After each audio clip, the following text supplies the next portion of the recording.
5 berita terpopuler hari ini Kamis 4 Agustus 2025 di Bloomberg Technews Flash 5. Yang pertama, daftar tarif impor Amerika Serikat dari ASEAN, Laos, Myanmar tertinggi, Indonesia 19%.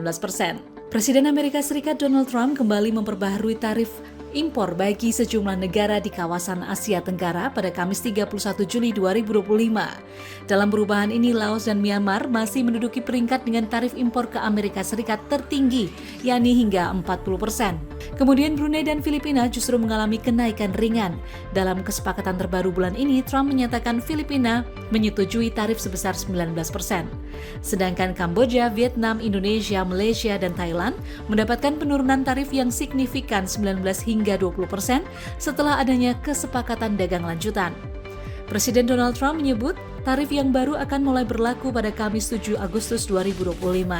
Penurunan tarif akan berperan penting bagi industri di negara ASEAN yang bermitra dagang dengan Amerika Serikat. Kedua, Swedia, China, hingga Jepang antre investasi tekstil di Indonesia. Kementerian Perindustrian menyatakan perusahaan asal Swedia, China, hingga Jepang akan berinvestasi pada sektor tekstil dan produk tekstil atau TPT di Indonesia pada semester 2 2025. Investasi ini berupa produk hilir seperti kain dan proses pencelupan yang lebih ramah lingkungan.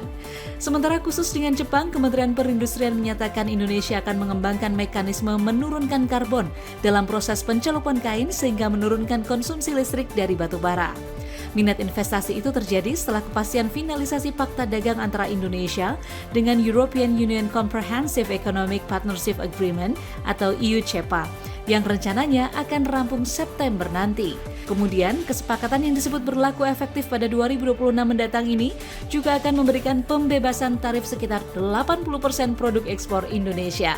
Ketiga, sederet kebijakan pajak baru, marketplace, hingga kripto. Mengejar target pendapatan pajak sebesar Rp2.189,3 triliun dalam Anggaran Pendapatan dan Belanja Negara atau APBN 2025, Kementerian Keuangan mengeluarkan penyesuaian kebijakan perpajakan di Indonesia yang tertuang dalam Peraturan Menteri Keuangan Nomor 37 Tahun 2025. Dimulai dari pemungutan pajak penghasilan atau PPh pedagang online melalui platform belanja elektronik atau marketplace yang diumumkan pada 26 Juni 2025. Nantinya Dirjen Pajak akan menunjuk marketplace besar untuk memungut PPh sesuai pasal 22, yakni sebesar 0,5% atas transaksi yang dilakukan pedagang dalam negeri. Kemudian kebijakan PPh terhadap aset kripto yang kini telah ditetapkan sebagai komoditas aset keuangan digital sebesar 0,21% dari final transaksi sesuai pasal 22.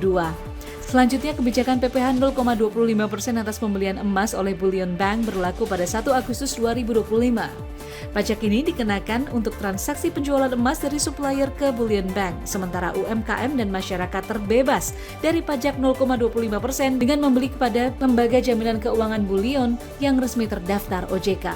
Keempat, pengibaran bendera One Piece jelang HUT RI ke-80 sebatas kritik.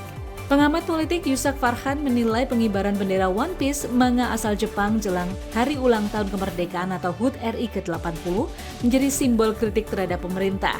Namun Yusak ragu jika gerakan ini berupaya memecah belah persatuan dan kesatuan nasional sehingga pemerintah tak perlu melakukan tindakan represif.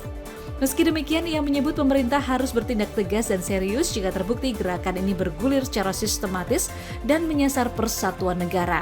Ia memandang secara politik pemerintahan Presiden Prabowo memang akan sangat terganggu akan hal ini di tengah gencar mensosialisasikan perayaan HUT RI ke-80. Bendera ini memang mirip dengan bendera bajak laut di cerita manga One Piece yang ditambahi topi jerami milik karakter bernama Luffy. Karakter ini memimpin kelompok bajak laut yang berusaha mengakhiri pemerintahan dunia dan kelompok militernya bernama Marines. Kelompok ini menentang sejumlah oknum yang dianggap otoriter dan menindas rakyat. 5. Produsen otomotif Jepang kelabakan respon EV. Sudah terlambat? Perang harga otomotif yang dipicu oleh peluncuran mobil listrik asal Cina di bawah harga 200 juta rupiah membuat banyak produsen Jepang kelabakan.